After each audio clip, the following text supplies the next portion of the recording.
gentlemen, our new secret weapon, the Mega Minions. The Minions get an upgrade. The beloved creatures gain superpowers in the upcoming sequel, Despicable Me 4. Fans will get to see them take on a new supervillain when the animated film hits theaters on July 3rd.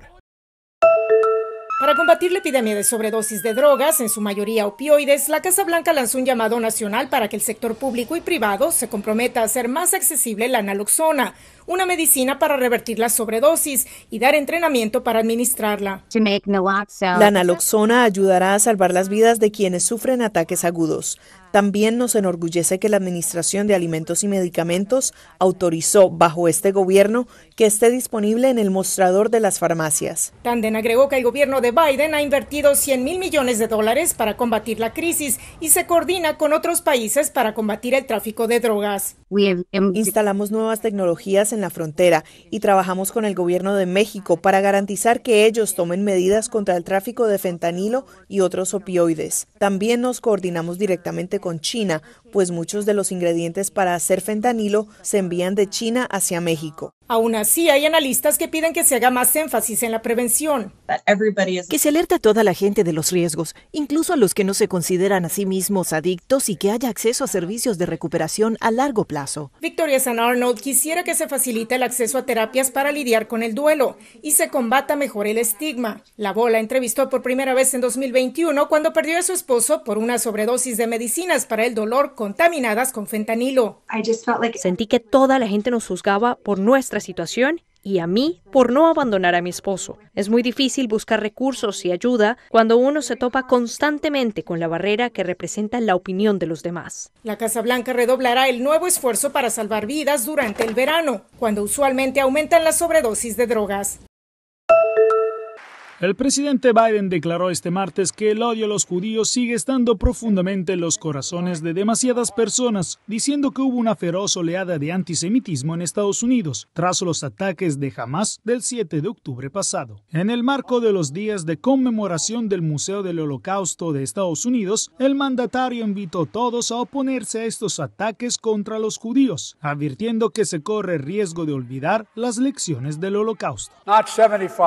No 75 años después, sino apenas 7 meses y medio después, y la gente ya está olvidando que Hamás desató este terror. Fue Hamás quien brutalizó a los israelíes. Fue Hamás quien tomó y sigue manteniendo rehenes. Yo no he olvidado. El discurso se produjo en medio de semanas de protestas en los campus universitarios estadounidenses contra la guerra en Gaza, con estudiantes exigiendo que Biden deje de enviar armas a Israel. En algunos casos, las manifestaciones incluyeron retórica antisemita y acoso contra estudiantes judíos, que Biden definió como inaceptables, y actos violentos y destructores que el demócrata dijo ser ilegales.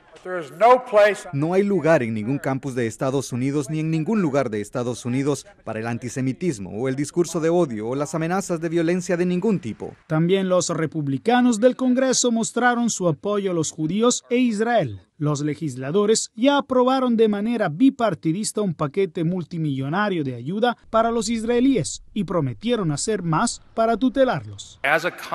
Como Congreso juntos enviamos un mensaje, dimos testimonio del pasado y le dijimos al mundo que Israel y el pueblo judío no están solos. Estados Unidos, dijo la Casa Blanca, prometió que su compromiso con la seguridad de Israel y su derecho a existir será férreo, incluso cuando no están de acuerdo. Biden se refirió a las fricciones que su administración ha tenido con el gobierno israelí sobre la muerte de decenas de miles de personas en Gaza. El discurso llegó en un momento crítico para Biden, quien ha luchado por equilibrar su apoyo a Israel con la indignación por el costo causado entre los civiles en Gaza. De hecho, los grupos judíos urgen a la Casa Blanca que tome medidas más firmes para combatir el antisemitismo. Al mismo tiempo, Biden subrayó que su administración respeta y protege el derecho fundamental a la libertad de expresión y a protestar pacíficamente. Desde Washington, Jacopo Luzzi, Voz de América para Telearuba. Hoi, ik ben Nina. Jullie kennen mij van Brabant Nieuws, maar vanaf nu is er van mij ook een digitale versie. Primeiro apresentador de notícia que agora trabalha com inteligência artificial está Nina van den Broek. Mijn stem is opgenomen en mijn lichaamstaal is geanalyseerd. Mijn digitale kopie kan hierdoor praten en bewegen. O departamento de notícia propõe a versão de AI lesa qualquer notícia. We hebben dit bericht vanochtend gepubliceerd. Naar aanleiding daarvan heb ik een presentatietekst gemaakt, zoals je die normaal gesproken ook voor tv zou maken. Die presentatietekst die plak ik in onze speech generator en vervolgens komt die er zo uit. Een basisschool aan de Rijmoeren in Breda waarschuwt voor een onbekende man die leerlingen lastigvalt. We kunnen met hetzelfde journalistieke werk nu meer maken. Je moet je voorstellen, zo'n pagina online met een bericht kunnen we dus met weinig moeite transformeren tot een video waarin een presentator jou vertelt wat er aan de hand is. We zetten ook onder in het filmpje heel duidelijk, dit is een AI-presentator. De inhoud is echt, wordt door een journalist gemaakt, de beelden zijn echt, maar de persoon, de presentatrice, Nina, die is door AI gegenereerd. Maar de redacteuren die deze video's maken, zijn dat wel.